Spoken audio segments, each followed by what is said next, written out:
I'm back. All right, let's get into Steven Tyler quickly and let's get into Russell Brand.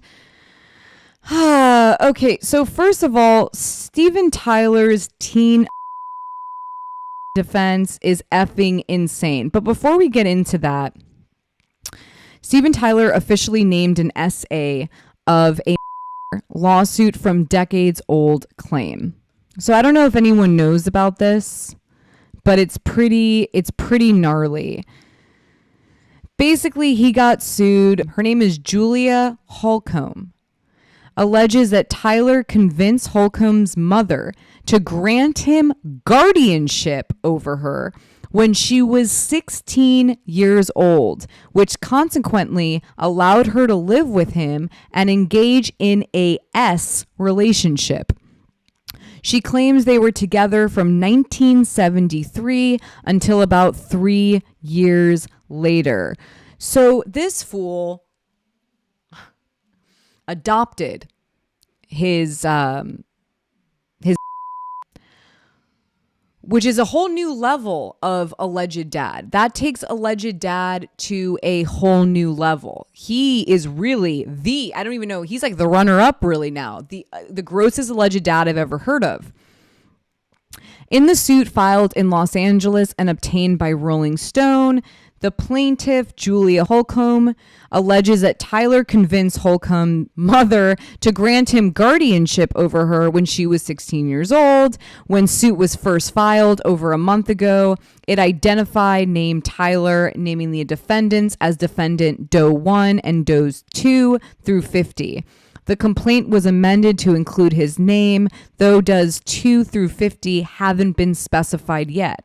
Holcomb, who Rolling Stone mentioned in a 1976 profile of the band in reference to Tyler's romantic life, funny, has been public about her experience with Tyler in the past, and the lawsuit directly quotes from Tyler's own memoir.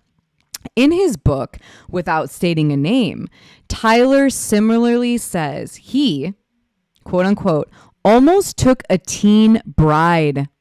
That's what they call it. In love with a baby. You know what, Steven Tyler? You should take it from Timbaland and call it being in love with a baby. Were you in love with a baby too? And that her parents fell in love with me. Ew, brooming vibe. The parents fell in love with him. Signed a paper over for me to have custody so I wouldn't get a if I took her out of state. I took her on tour with me. Which, by the way, for example, is when you take someone across state lines, right? And so what he's talking about when it comes to arrest is that he got out of not only being an S offender, but also not being arrested for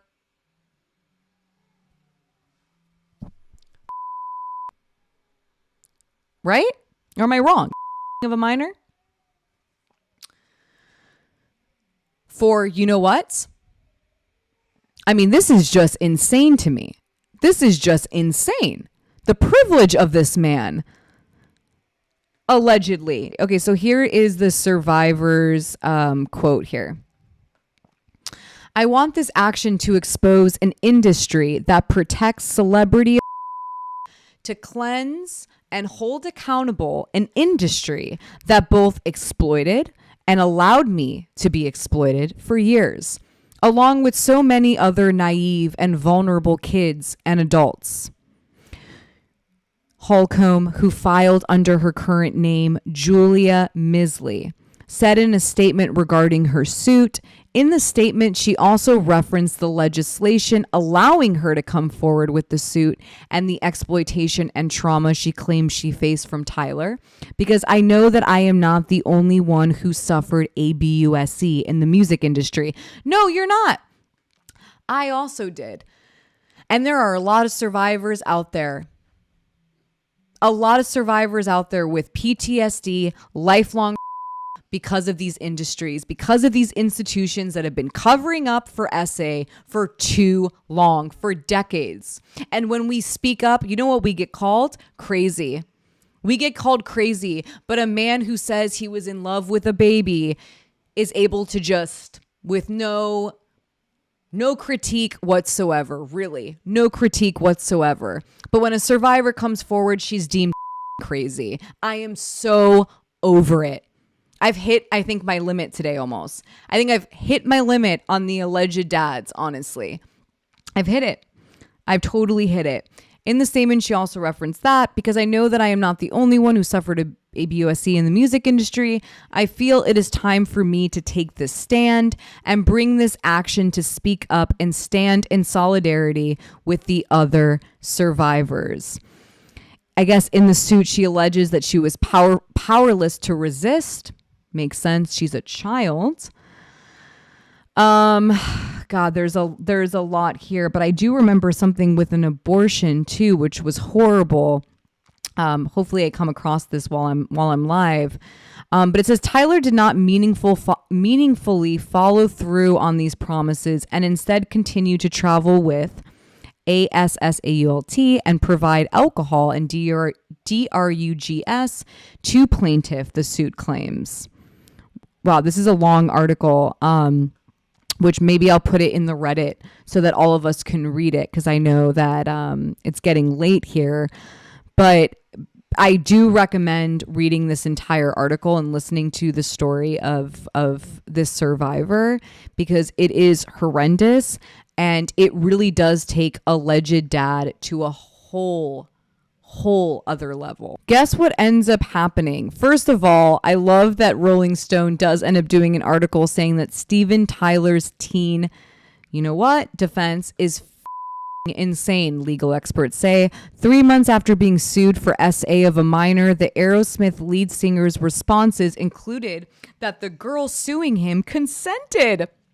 And he had immunity as her guardian. So he's a dad, just like Timbaland's a brother, right?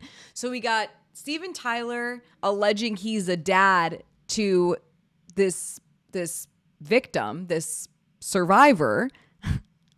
And we got Timbaland being a brother to the baby that he is in love with. I mean, does this get any crazier? So one wants to be a brother. One wants to be her dad.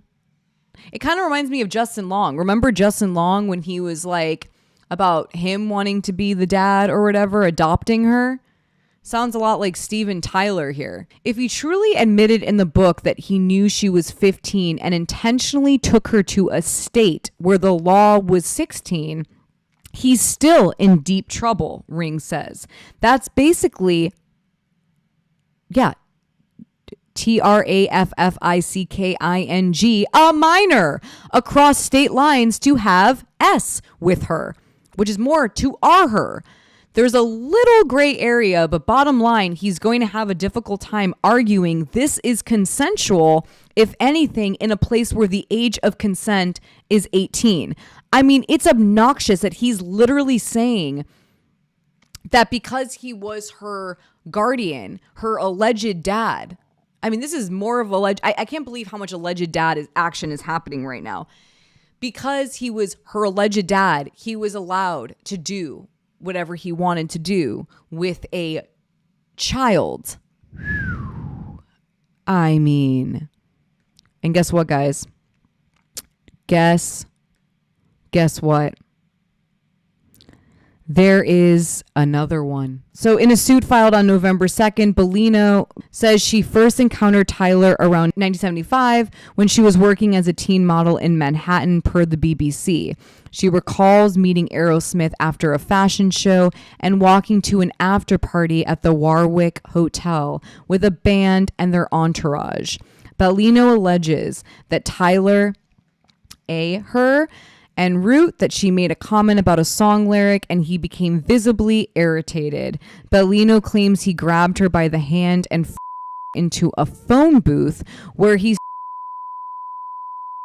and put his hands upon her B and her B and her G, moving and removing clothing and against the wall of the phone booth. Per Rolling Stone, the suit goes on to say, as Tyler was mauling a plaintiff, he was humping her, pretending to have sex with plaintiff.